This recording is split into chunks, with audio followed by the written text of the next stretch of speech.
DYFI ஆர்ப்பாட்டம் தமிழக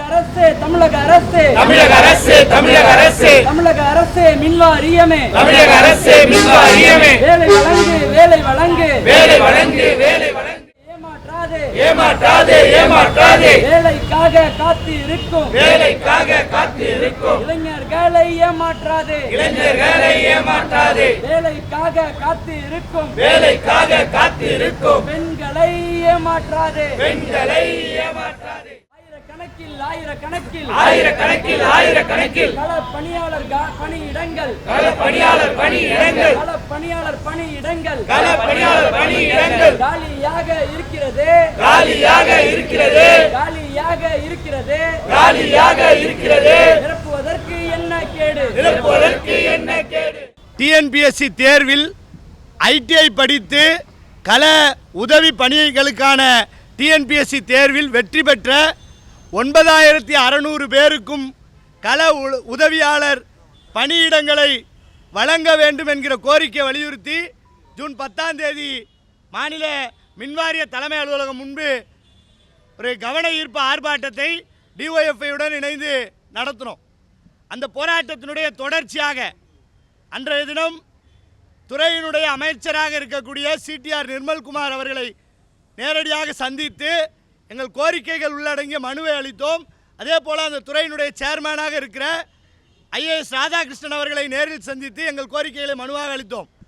அந்த மனுக்களை பெற்றுக்கொண்டு உடனடியாக இந்த தேர்வில் சந்திக்கிற அந்த தேர்வர்களுக்கு கம்பம் ஏறுவதற்கான உதவி உபகரணங்களாக போல் கிளைம்பிங் ஷூஸை ஒப்புதல் வழங்கி இருக்கிற இந்த துறையினுடைய அமைச்சருக்கும் முதலில் எங்களுடைய நன்றியை தெரிவித்துக் கொள்கிறோம்.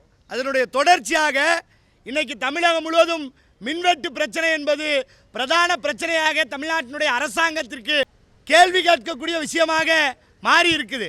இந்த சூழலில் அமைச்சர் பத்திரிகையாளர்களை சந்திக்கும் போது ஏராளமான காலி பணியிடங்கள் இந்த துறையில் இருப்பது என்கிற உண்மையை அவரே ஒற்றுக்கொண்டிருக்கிறார். அப்படி இருக்கிற சூழலில் கிட்டத்தட்ட 70,000 காலி பணியிடங்கள் மின்வாரியத்தில் இருக்குது. அதில் குறிப்பாக கள உதவியாளர்னு சொல்லக்கூடிய ஃபீல்டு அசிஸ்டன்ட் பணிகளுக்கு 36,000 காலி பணியிடங்கள் என்பது மின்வாரியத்துறையில் இருக்குது. அந்த துறைக்கான தேர்வை கடந்த நவம்பர் மாதம் தமிழ்நாடு தேர்வாணையம் டிஎன்பிஎஸ்சி தேர்வு நடத்திச்சு. அந்த தேர்வில் 9600 தேர்வர்கள் 135 என்று சொல்லக்கூடிய அந்த கட் ஆஃப் மதிப்பெண்களுக்கு மேலாக பெற்று வெற்றி பெற்றிருக்கிறார்கள். அந்த வெற்றி பெற்ற அனைவருக்கும் பணி வழங்க வேண்டும் என்பது எங்களுடைய பிரதான கோரிக்கை. இப்போ என்னன்னா 1800 பேருக்கான முதற்கட்ட அந்த பணியிடங்களை நிரப்புகிறோம் என்று சொல்லுகிறார்கள். ஏராளமான காலி பணியிடங்கள் இருக்கும்போது ஏன் வெற்றி பெற்ற அந்த 9600 பேரையும் பணிக்கு எடுப்பது என்பது எந்த விதத்தில் இந்த அரசிற்கு தடையாக இருக்கிறது என்கிற கேள்வியை நாங்கள் முன்வைக்க கடமைப்பட்டிருக்கிறோம்.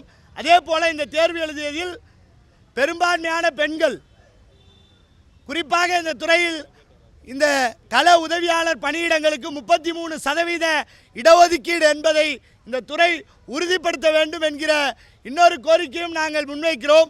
அதே போல் துறையில் மொத்தமாக இருக்கிற அனைத்து காலி பணியிடங்களையும் உடனடியாக நிரப்ப வேண்டும் என்கிற கோரிக்கையும் டிஒய்எஃப்ஐ முன்வைக்குது.